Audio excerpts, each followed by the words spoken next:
rare acknowledgement of the dangers of backing Ukraine.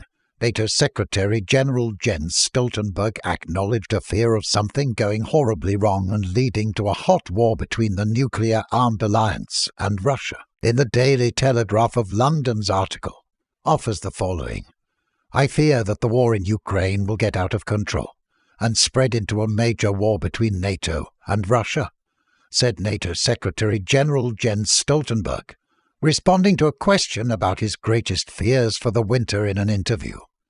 He told Norwegian broadcaster NRK on Friday that he was confident such a scenario could be avoided, but that the threat was there. "If things go wrong, they can go horribly wrong," he added. "Things absolutely can go horribly wrong when dealing with an increasingly aggressive standoff between nuclear superpowers, as we have seen from history.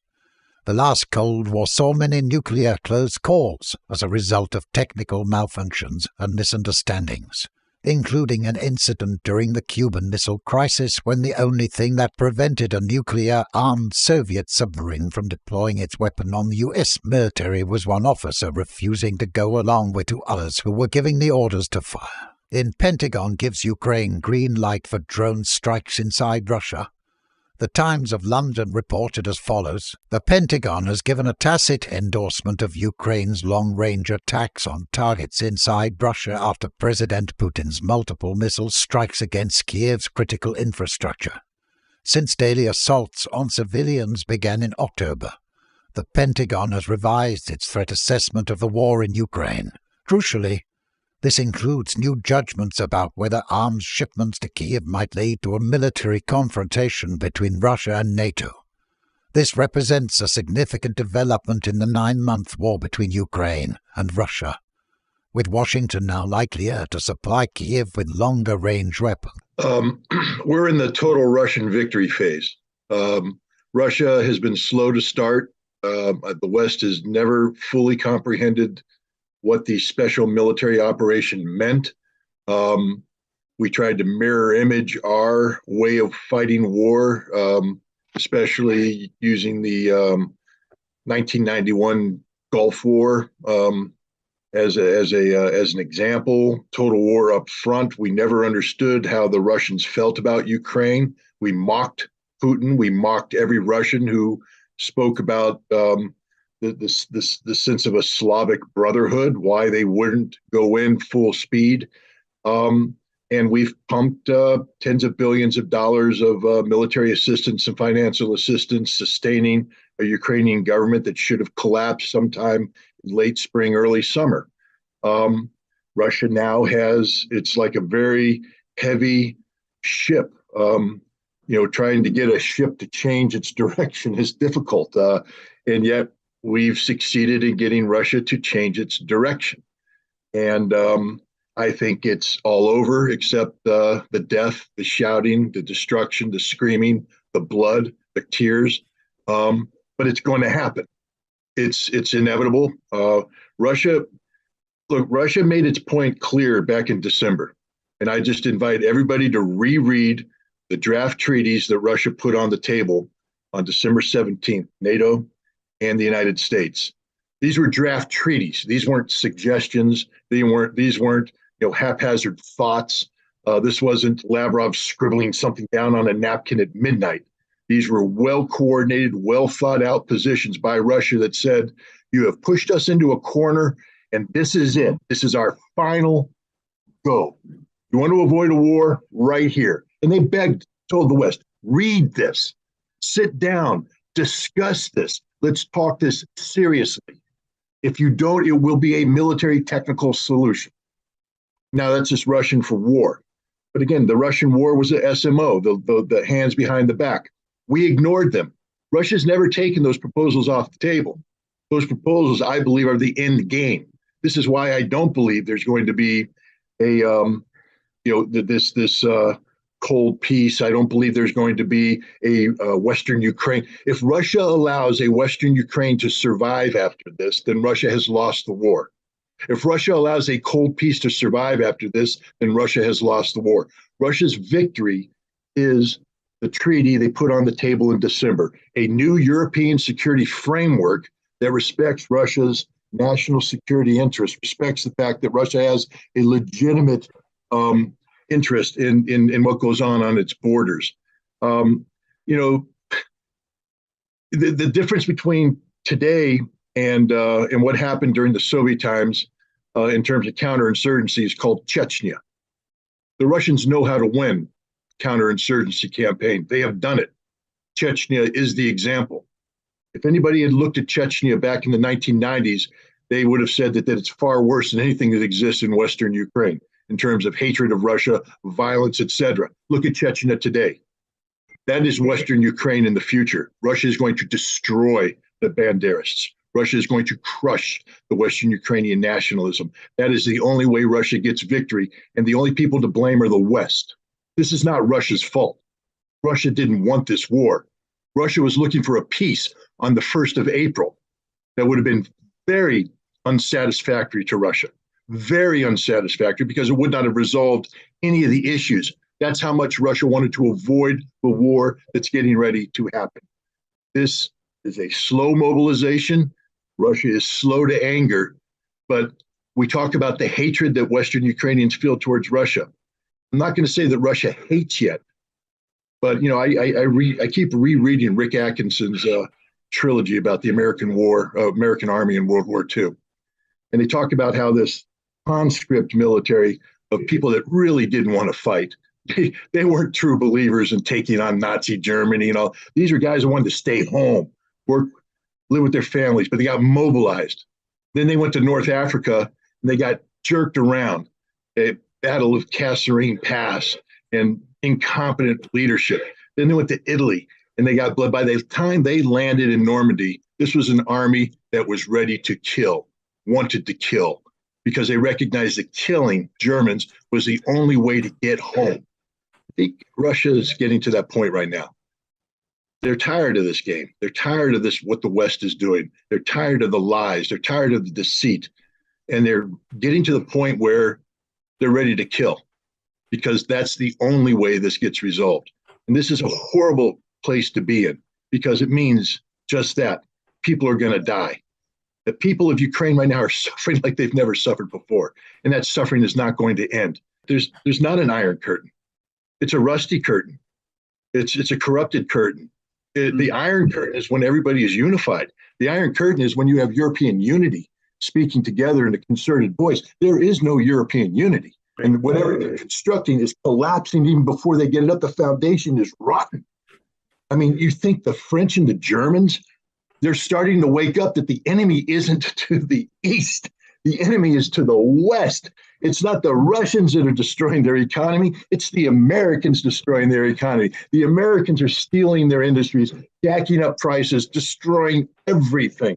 And only now are they starting to wake up. The rest of Europe has woken up too. The only people that are unified are the lemmings that live in Poland and the Baltics, who seem all too content to be running towards the Russian cliff. And that sooner or later, I think that Europe, the rest of Europe is going to say, go, run, jump off the cliff. We're not joining you. There is no European unity. And the Russians, and again, Russia did not want this situation. Russia didn't ask for this. This was not a Russian objective. Vladimir Putin is not sitting there in the Kremlin at night saying, how can I destroy Europe? This is not a master Russian plan. This is European incompetence writ large. This is American ignorance. This is a combination of the collective lunacy of the West playing out in real time. So, the only thing that's disconcerting about all this is because of the incoherence of the Western approach. It's hard for us to say, what does the West want?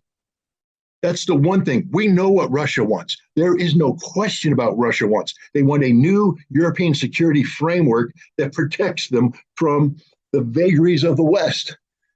What does the West want? We don't know. That's the problem. They cannot articulate this. They certainly don't want peace, because they could have had that. But they don't want war either, because they understand what the consequences are.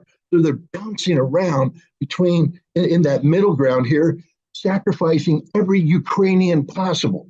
What's happening to Ukraine is a war crime perpetrated by the West, not the Russians. allowing an entire nation to devolve into the sad state that it is today. I am sickened when I see the lines of women lining up for water. Why is that happening? Why? It's not Russia's fault. Yes, you're going to say, Scott, they blew up the infrastructure. Blew it up because the West insisted on pumping in tens of billions of dollars worth of modern weaponry that slaughtered Russian troops on the front line. Russian troops that didn't want to get into this kind of fight, but they're there now. 200,000 Russians are showing up on the battlefield in the next month. That's 10 to 15 division equivalents, and Ukraine's got nothing to stand up and take them on. Russia is getting ready to steamroll. The day of the soft approach is over. God help the Ukrainian troops that are in front of them, because they're all going to die. I know mistakes were made. You know mistakes were made. We all know mistakes were made.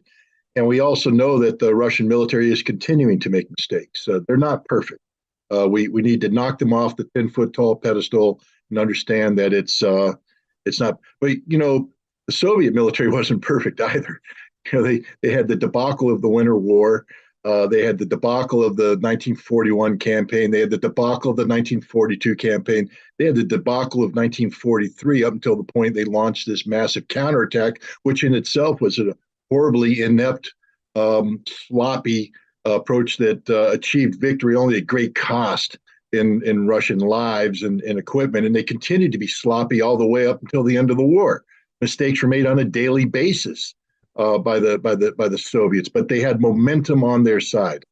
And this is what I'm saying. I talked to Abdi Aladinov. He's a combat leader. He's on the front line, and his troops were the ones responsible for the liberation of Severodonetsk, or at least participated in the liberation of Severodonetsk, etc. When he speaks of listening to the radio traffic of the troops in front of him, he says you don't hear Ukrainian. You hear English, you hear French, you hear Polish, a lot of Polish, an awful lot of Polish, as if the only people they're fighting right now are the Polish mercenaries, thousands of them, tens of thousands of them on the front line. So I would say that these conscripts that you speak of, and again, applaud the courage of the Ukrainians who continue to fight under horrible conditions. But I don't think the conscripts are the ones that are doing the bulk of the fighting anymore. I think they hold the line. I think they're used to plug the gap. But the hard fighting is done by non-Ukrainians, or Ukrainian troops that have been trained and equipped by NATO, not these rapid mobilizations of conscripts.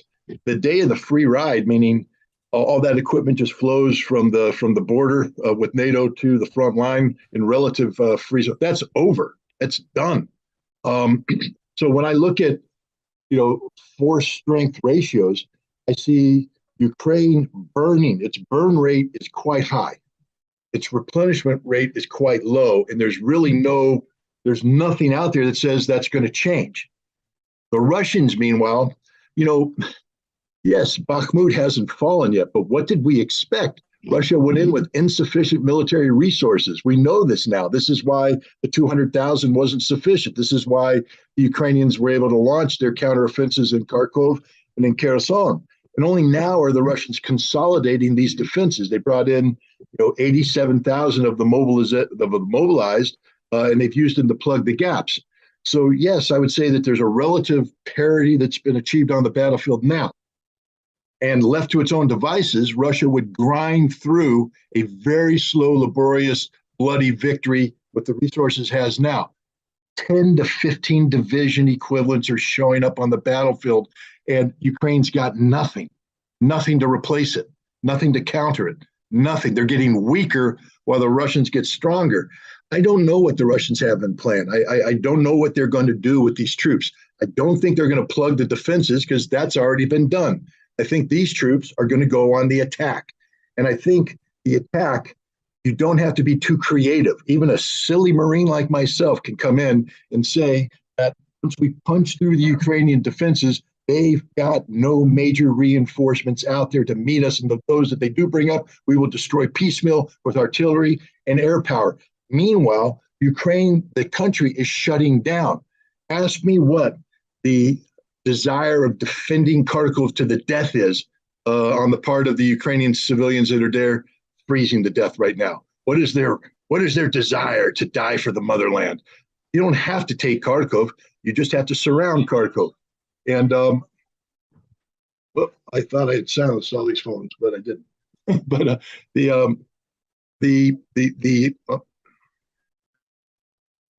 there we you know, I think that this war is going to be very bloody, very violent. It's going to boggle the mind of everybody in the civilized West, because as bad as Ukraine's been up until now, it's going to get worse. It's going to get worse on a scale that we're not accustomed to, because when the Russians break free, the destruction of Army Group Center in 1944, the Germans holding that line, holding that line, holding that line, holding that, then boom, the Russians have broken free. And then it's over. They're running, they're getting slaughtered. There's not going to be Russians taking prisoners. They're not going to shoot prisoners. They're not going to execute them like the Ukrainians have. They're just not going to take them.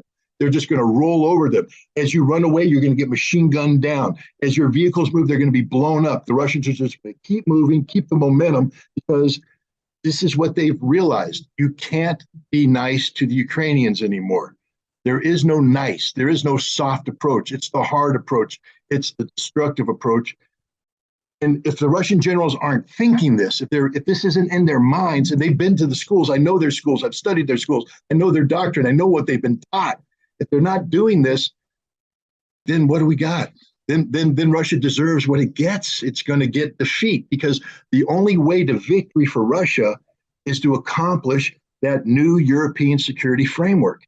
Anything short of that is a loss. Russia didn't do all this just to have a cancerous, Banderist Western Ukraine sitting there, creating the potential for forever war. Russia didn't do this to strengthen NATO. Russia didn't do this to consolidate European will. Russia did this for a new European security framework, which requires a new dynamic, which can only be won by the most decisive victory possible against Ukraine. There can't be a viable Ukraine after this. Whatever exists has to be something defined by Russia, not by the Ukrainians. Will Kiev be captured? I don't think so. I think what will happen is Russia will appoint a new government in Kiev, and that new government will be the one directing surrender and overseeing this. And then, we'll see. Again, Western Ukraine. I only brought up the Chechen model because I'm saying that Russia does have a model of successful counterinsurgency under very difficult conditions. I'm not saying that's what Russia's going to do in Western Ukraine. I don't know, because Western Ukraine is going to require another phase of mobilization. See, I think Russia can achieve a decisive military victory with the mobilization it has. I don't think Russia can achieve the pacification of Ukraine with the current mobilization. There's going to have to be another mobilization. And are the Russian people up for that? We don't know. I mean, these are big questions. Has Putin prepared? Where is this? Where is the Roosevelt moment where Putin stands in front of the crowd and tells them, we are at war. Get ready for war. Tighten your belts. Gird your souls. Get the women out there singing songs. I want the death dirges sung everywhere because we're going to die for Russia. There's not that. There's this very calm, everything's okay. Everything's not okay, guys. It's not okay. The West has mobilized incoherently, but they have mobilized. And if Russia doesn't mobilize in return, it's going to be sloppy. That's why I in my heart of hearts, I look at all the pieces are there for a Russian victory. All the pieces are there. The question is the Russian chess masters going to show up and start moving them, or are we going to get the third grader coming in just moving around? I'm hoping that the chess masters show up, and I don't mean that because I'm desperate for a Russian victory. I'm not. I'm desperate for peace in Europe. And unfortunately, the only path to peace right now is a Russian victory, because other than that, this is a problem that's going to go on. This could go on for decades, and that's not a good thing. When you have nuclear weapons, you can't leave this thing unresolved with all these nuclear weapons out there, especially when we're not negotiating like we should be. I mean, I wish William Burns the best of luck in getting the Russians back to the negotiating table. There's no trust. An important part of arms control is the concept of trust, but verify. You can't verify that which you don't trust. And the United States and Europe they're no longer deserving of trust. They've lied on everything they've ever done when it comes to Russia. And the only way they're going to stop lying, frankly speaking, is to be defeated. And I don't mean America surrenders. I personally wouldn't allow that to happen without giving my life. I'm not going to let my country be defeated to that level. But the America has to realize that the day of the American singularity is over. And it's not Russia that's going to have to make them realize that. It's Europe. Europe's going to have to grow up and recognize that this war is being fought for the sole benefit of the United States. That the United States is not only willing to sacrifice the last Ukrainian, but to the last German factory, the last French factory, the last Italian factory, that we're willing to gut Europe for our own benefit, because that's what's happening. We are literally gutting European industry. We are gutting the European economy to our sole benefit. And Europe needs to wake up and recognize that. And when they do that, Europe will be willing, I believe, to sit down at the table and work with Russia to get this new European security framework, inclusive of something that replicates the ABM Treaty, something that replicates the INF Treaty, something that, more importantly, replicates the Conventional Forces in Europe Treaty. The idea of demilitarizing Central Europe. Imagine that. We did it once. We could have done it again, except NATO fumbled it. NATO said, now we're going to let the Baltic republics join us, and their militaries won't be counted as part of this CFE treaty, which is insanity for Russia. The new European security framework, I think, is actually the pathway to peace, not only in Europe, but to create a sense of stability around the world. Maybe it's an example that China could look to with Taiwan. Who knows? But it isn't going to happen unless Russia wins militarily and Europe begins to decouple itself from the United States politically and economically. I think this is a multi-phased thing. I think Russia achieves its military victory, but political victory won't be achieved until next winter. Why do I say that? Because, again, the Europeans are just, I tried to take, economy 101 in college, and it just befuddled me. That's why I went into Marines, because it's much more easier for me to do what Marines do than it is to think through the complexities of not just national economies, but global economies. But hey, I'm smart enough to know that if you're going to build up your strategic gas reserves, that which keeps you alive in the coldest months of winter, and you say you don't want Russian gas, but while Russian gas is available, you buy as much of it as possible to build up these reserves as possible so that you don't have to bankrupt yourselves on liquid natural gas. And then you say, we're not going to have any more Russian gas. Then all those reserves you had are going to shrink down over the course of this winter. And then it's going to come time to fill them up for next winter. And now you don't have cheap Russian gas to do that. You have the expensive liquid natural gas that you can't afford. Therefore, you're not going to be able to build up these reserves. Next winter is when Europe breaks. Next winter is when Europe, I think you're going to see the beginning of what I call a revolutionary transformation in Europe, where people are going to wake up to the fact that the current political and economic elites do not have their best interests in mind. And if it doesn't happen this winter, I think you're going to see a hot summer of discontent rolling into a winter of desperation in 2023. And that's where Europe breaks. See, I do believe that the outcome is going to be a new European Security Framework Treaty, but it can't be negotiated with the current political and economic elite. There needs to be a revolutionary transformation in Europe, and I think the pieces are in place for that to occur.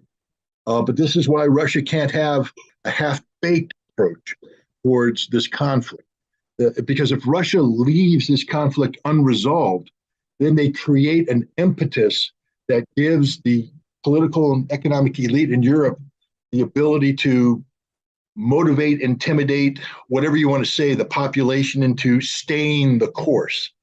If Russia presents Europe with the inevitability of a European NATO/defeat in Ukraine, I think you're going to see demoralization. Put yourself for a second in the shoes of the Europeans, in the Americans.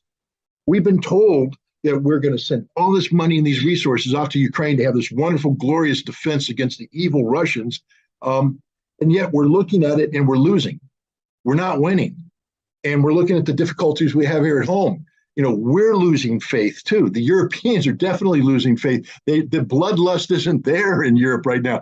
And, so I think we're seeing, a shift in the paradigm of how the European dynamic is working. The connectivity between the governed and the government is starting to fray.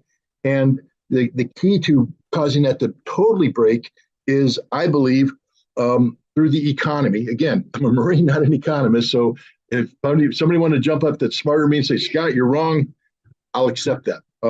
But I just think that knowing what happens here, I mean, I'm looking at my gas bill.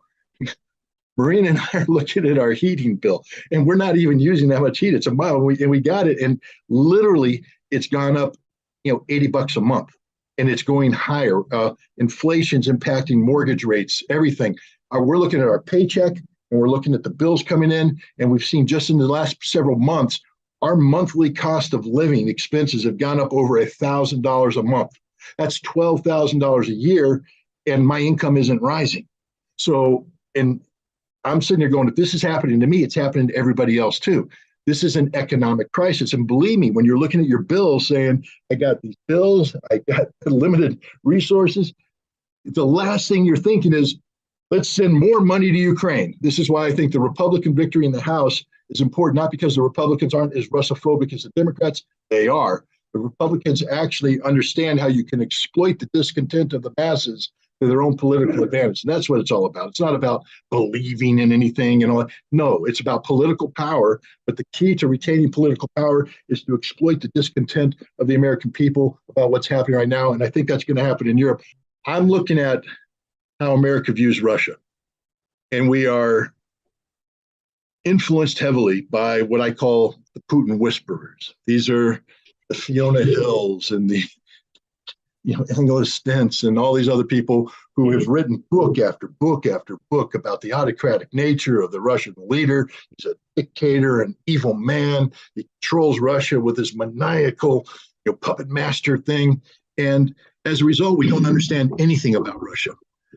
And I don't claim to be a Putin expert, but I do know that Vladimir Putin was an accidental president, meaning he stumbled into the presidency as opposed to desiring the presidency or spend his life seeking to get there. And I do know that he spent a lot of time, he inherited a mess, a Russia that was in not just economic freefall, but political freefall. The system of government of this massive country was complex, to say the least. And he had to come in, and he is still, I believe, dealing with the consequences of that. The idea that Vladimir Putin is this all-powerful dictator is just so far removed from reality, that there is a complexity to the Russian nation that we don't understand in the West. And because we don't understand it, sometimes we take a look at what we say is Kremlin indecisiveness, and we're unable to, because it confuses us. Because if Putin is this dictator, why is there indecisiveness in the Kremlin? How could there be indecisiveness? He's a dictator, for God's sake. Be Stalin-like. Put your fists down. Stomp your feet. Execute millions of people. Open up the gulag. Do something, Vlad. But he's not. Why? Because I think it's far more complicated than that. I think the relationship between the Kremlin and, for instance, the governors is far more complicated than we in the West could possibly understand. We don't understand the transition that took place from state-controlled industry to these joint stock industries that they have today, which function like a state-like enterprise, but there's a capitalist reality to it, meaning they need to actually make money. They can't just sit there and live off of the funding of the state. Russia is so complicated, so very complicated, that we don't understand it. If you don't define a problem properly, you can't come up with a solution. Because if you haven't defined the problem, what you're trying to solve isn't the problem. You're solving something, which means you're solving nothing. We can't define the Russian problem. We don't know what Russia is. We don't understand Russia. We don't know what makes Russia tick. We've simplified it into the form of one man, Vladimir Putin, who, yes, he's been in power for 22 years now, but Russia is far more than just one leader. It's more complicated. We don't understand it. So we hit all the wrong levers. And the danger here is because we don't understand Russia. When Russia starts to coalesce into something that's different politically in terms of their center of motivation, et cetera. And I'm very interested in what's happening inside Russia right now, because I think because we don't understand what Russia was, I'm talking about even as recently as last year, we can't understand it. We can't define this transformation that's taking place in Russia, because there is a transformation taking place in Russia. It divorced itself from the West. This 20 to 30% of the Russian economy and the Russian population that were intertwined with the rest, that divorce is almost absolute now. And there's a war, I believe, going on inside Russia for these people to just say, are they going to pivot to the East? Are they going to become a political opposition? Are they going to try and gravitate back to the West? And I think there's a war inside Russia right now to win these people over one way or the other, but we don't understand that conflict. And then when this internal conflict is resolved, there's going to be this new Russia that we still won't understand. And if you don't understand Russia, how can you sit down and negotiate with Russia? This is one of the big problems I think we have in the West right now is we don't know Russia. We don't understand Russia. Therefore, we don't know what to do with Russia. A lot of people forget that, this current globalism of America, and I mean globalism, an American version of globalism, which is we control everything, not globalism where it's shared, is a relatively recent phenomena. It came after the victory in the Second World War, where we sort of inherited the world because we weren't invaded, we weren't bombed, we had a functioning economy, and we were able to be the engine of democracy, even though that's not really what we were. But the true instinct of America is isolationist. We want to be an isolationist. What does America first mean? America first doesn't mean that America dominates the world. America first means that we take care of our own. And I see with the current Republican victory in the House, a trend away from this neoliberalism, neoconservatism of global dominance to an America that is going to come in amongst itself, turtle up, and be more isolationist, where we're going to solve, at least try to solve as much as any Republican or Democrat leader could ever do, the internal problems. And we see that. Look at what Biden's doing. The definition of American isolationism first starts with, not just American exceptionalism abroad, but American exceptionalism at home. We are literally stealing the jobs from Europe. We're sucking the lifeblood out of Europe because it's America first. America's turtling up. And that's going to open the door. The key to the negotiation in Europe is to get not Macron, because I always thought adequate. If someone said you're adequate to the task, I always thought that was sort of like an insult, because in the Marine Corps, I don't want to be adequate. I want to be exceptional. I want my boss to write on my fitness report, he is exceptional. But if my boss wrote he is adequate, it meant he's sort of boring, he's dull. But the Russian interpretation of that is far different. If you're adequate, because I had some Russians call me adequate, and I'm like, what am I doing wrong? They're like, nothing. Adequate is good. You're adequate to the task. So we need European leaders who are adequate to the task. Macron is not an adequate leader. Neither is Schultz. But France and Germany are the key. Why? Both are starting to recognize the need for an independent European security alliance that's liberated from the United States. I think there's a growing recognition that NATO is little more than, and my dog is chiming in because he agrees with me, NATO is little more than an extension of American national security policy. Europe's going to have to come up with its own agency, and that's what I think Russia's going to be negotiating. This new European agency, this post-revolutionary agency, where Europe is looking out for Europe's interests, and that's best served by a new European security framework. No, it's a European security framework, meaning keep America away. There's a greater chance, to be honest, of NATO members going to war with each other than there are of NATO going to war with Russia. I think there's zero chance of NATO going to war with Russia because everybody understands the ramifications of that. There's a huge chance of Greece going to war with Turkey, France joining the Greeks to fight the Turks. There's a big chance there. We see animosity between the Germans and the Poles. We see animosity between the Hungarians and virtually everybody. The Serbs are unhappy. Kosovo is still a cancer in the center of Europe that could explode. NATO unity, it's deeply fractured. This is why I say the greatest threat for war in Europe isn't Article 5. Read Article 5. Article 5 is a voluntary opt-in. There is no automatic, we line up the troops and suicidally march to the battlefield. Article 5 is, you were attacked. We're going to consider whether or not we want to get involved, and maybe it'll be military. Maybe it'll just be us saying, geez, you shouldn't have been attacked. Article 4 is the most dangerous article in NATO. Article 4 is where they get together and view outside threats. It's not about somebody attacking NATO. It's about NATO imposing its will militarily on an outside problem. This is why what happened with that S-300 missile landing in Poland is so dangerous, because Poland was talking about Article 4, Article 4, Article 4. Fortunately, the adults in the room said no, because they know what the consequences are. Every time NATO's gone to war, it's been Article 4. Serbia, Article 4, Libya, Article 4, Afghanistan, Article 4. And if they go to war in Ukraine, it's going to be Article 4, because it's going to be about NATO imposing its a no-fly zone or a humanitarian corridor or something in Western Ukraine, which they are obligated to defend. That's the threat.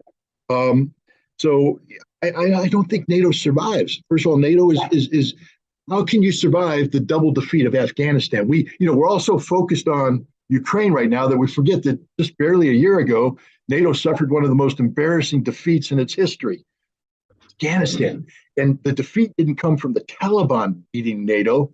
The defeat came from America abandoning NATO. So there's a huge deficit of trust in NATO with the United States. And believe me, America is going to abandon NATO again, because now we've gotten NATO to plug into Ukraine. When Ukraine collapses and tens of millions of Ukrainians come pouring across the border, are they going to be coming to the United States? Or are they going to be coming to Poland, Romania, France, Europe? It's a European problem.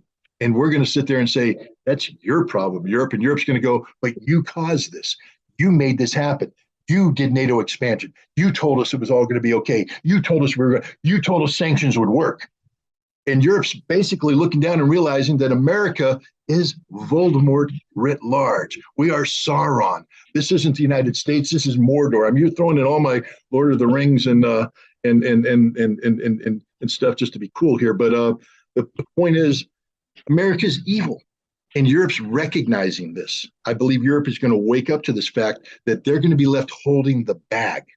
And that bag is to fix Ukraine right now. They're talking $350 billion in just basic infrastructure repair alone. And that number is going to skyrocket now. And so we're looking at over $1 trillion. I believe when this is all said and done, Ukraine is $1 trillion basket case. And that's just infrastructure.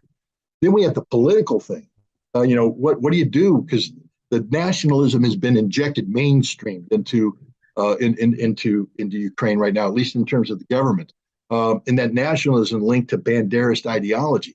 It's mainstream. People keep saying, where are the Nazis? Where are the Nazis? They're everywhere. The entire government's Nazi. The fact that the Ukrainians can execute Russian prisoners of war so egregiously, and nobody in Ukraine's going, time out, that's bad. Shouldn't be doing that. That's not what everybody's going, more, give us more. I mean, it's become a blood sport, Ukraine, to execute Russians, to torture Russians, to murder Russians. And it's not just the soldiers. Look what they're doing in Kherson, civilians. Man, we saw this in Bucha, but nobody wanted to admit it in Bucha. Everyone wanted to pretend it didn't happen. We wanted to blame the Russians, even though the evidence was right there in front of us. It's happening right now, writ large, and yet people still are saying, oh, no, Bucha was Russia. Oh, no, Bucha was Ukraine. It was the precursor to what's going on right now. Blatant, open slaughter of Russians, prisoners of war, civilians, etc., which is the mindset that these guys have. This is a corrupting influence. I mean, because say what you want about NATO. I mean, and I'm not a big fan of NATO, but NATO is still premised. It's a military alliance that is built on the backs of military professionals like myself, what I used to be. And I'm not going to sit here and pretend that I'm some fuzzy kumbaya singing peacenik. I'm not.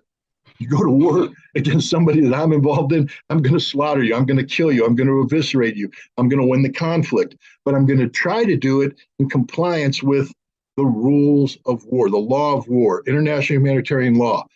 If you put your hands up, I take you prisoner. I bring you back. Yes, I'm going to give you a little rough treatment early on to get some intelligence out of you, but I'm never going to hurt you. I'm just going to make you think you're going to get hurt. Then I'm going to turn you over. You're going to get your medical care, your food. You're going to be put in a camp. You're going to be fed. You're going to communicate with your family. It's all going to be done right. That's how we fight war. Well, maybe not in Iraq. Well, maybe not in Afghanistan. Okay, that's how we used to fight war, but it's how we should fight war. The Ukrainians, it's a cancer. It's infecting NATO because we have We have American troops that are on the ground right now. I know we don't want to admit it, but we have American troops on the ground who are working with these people. We have Americans training these people, Europeans training, and the guys you're training are going to the front line and committing war crimes. They're committing war crimes. So you legally are now part of the problem.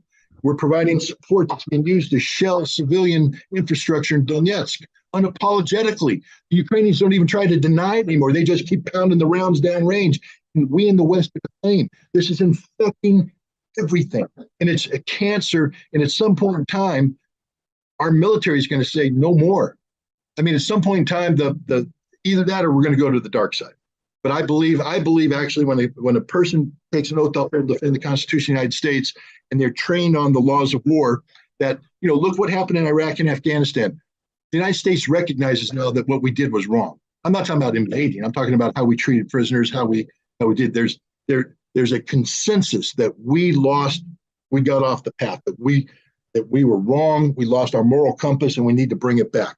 And so the military today is doubling down on training people about the morality of war. I always love that term. There's nothing moral about war. It's about me killing you.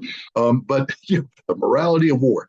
But now Ukraine is destroying everything we say we stand for, everything we stand for. And NATO can't survive. NATO is a military alliance, and the military is the key to that military alliance is the United States. And I know people are going to roll their eyes when I say this, but the American military does have a moral compass. We do have a moral code. We do have principles. And what's happening in Ukraine right now is a frontal assault on all of that. And I have a hard time believing that we're going to come out of this conflict after Afghanistan, after Ukraine. I don't think there's a NATO. I don't think NATO survives. I think Europe's going to say enough is enough. We need to find our own European security agency.